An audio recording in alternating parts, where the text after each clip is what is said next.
Hello guys, কী অবস্থা সবার? আজকে আপনাদের নতুন একটা ইনফরমেশন দিব। সেটা হচ্ছে আমাদের ই ফুটবলে একটা নতুন গোলকি আসছে, মানে এমভিপি, মোস্ট ভ্যালুয়েবল। এবং ওই এমভিপির কার্ড না খুব একটা বেশি আসে না, এবং সেখান থেকে আসা একটা কার্ড ছিল গ্যাব্রিয়েল জেসুস। এটাও সেই এমভিপির কার্ড ছিল, আমি দেখাই, মোস্ট ভ্যালুয়েবল প্লেয়ার।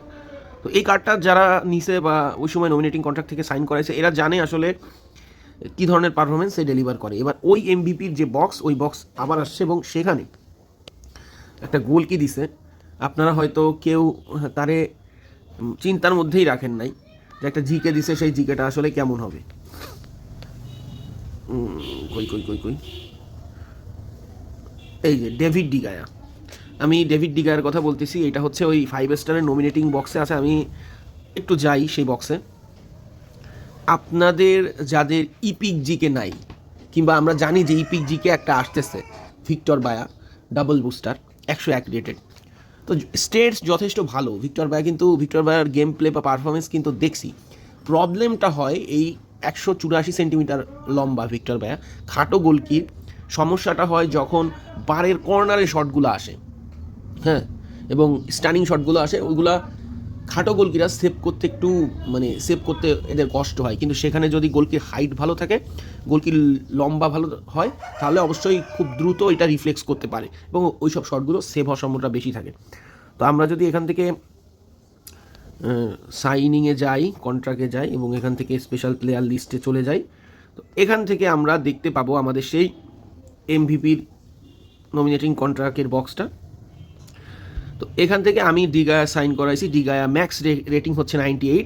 এখানে প্রত্যেকটা কার্ডই মোটামুটি ভালো, পেদ্রিটাও অনেক ভালো, ঠিক আছে। তো অনেকেই পেড্রি নিয়ে নিছেন, অনেকেই পেড্রিটা সাইন করাইছেন, ওকে। কিন্তু নমিনেটিং কন্ট্রাক্ট যদি আর থাকে, আর আপনার যদি টিমে গোলকির সমস্যা থেকে থাকে, নিশ্চিন্তে ডিগায়াকে সাইন করেন এবং খেলান। আপনি নিজেই বুঝতে পারবেন যে ডিগায়ার পারফরমেন্স কী ধরনের বিস্ট লেভেলের পারফরমেন্স সে ডেলিভার করতেছে। তো এটা হচ্ছে কথা। তো আমি যদি ডিগায়ার ম্যাক্স স্টেটসটা আপনাদের সাথে একটু শেয়ার করি, তাহলে এখান থেকে ডিগায়াকে যদি আমি আমার টিমে নিয়ে আসি, বাংলাদেশ খেলির জায়গায় 97 না, এটা যখন আমি 88-এর আপনি যে কোনো ম্যানেজারে যাবেন তখন ও 98 চলে যাবে। তো আমি যেহেতু সাউথগেট দিয়ে খেলি, এই জন্যই রেটিং হচ্ছে 1 কমছে। তো দেখেন এখানে GK awareness 92, catching 83, deflect 88, save.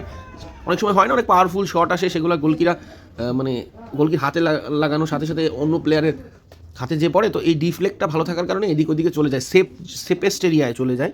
Reflex 93 এবং গোলকি রিচ 91। এমনি ডিগায়ার হাইট ভালো, 193, 193 সেন্টিমিটার, তারপরে রিচ 91, মানে সে খুব দ্রুত এক জায়গা থেকে আরেক জায়গায় একবার থেকে আরেকবারে খুব দ্রুত পৌঁছাতে পারবে, এবং তার সাথে রিফ্লেক্স ভালো হওয়ার কারণে স্ট্যান্ডিং শট বা কাছের শটগুলোও ভালো সেভ দিতে পারে। মানে ব্যালেন্স প্রোফাইল আপনারা নেন, আপনারা নিয়ে খেলান ডিগায়াকে। আমি মনে করি যে আপনার গোলকি নিয়ে যদি অনেক চিন্তিত থাকেন আপনারা, যে গোলকি সমস্যা, সেই সমস্যা আর চিন্তার কিছু থাকবে না, আপনার সমস্যা সমাধান হয়ে যাবে। যদি ভালো লেগে থাকে, আরও ইনফরমেটিভ ভিডিও পেতে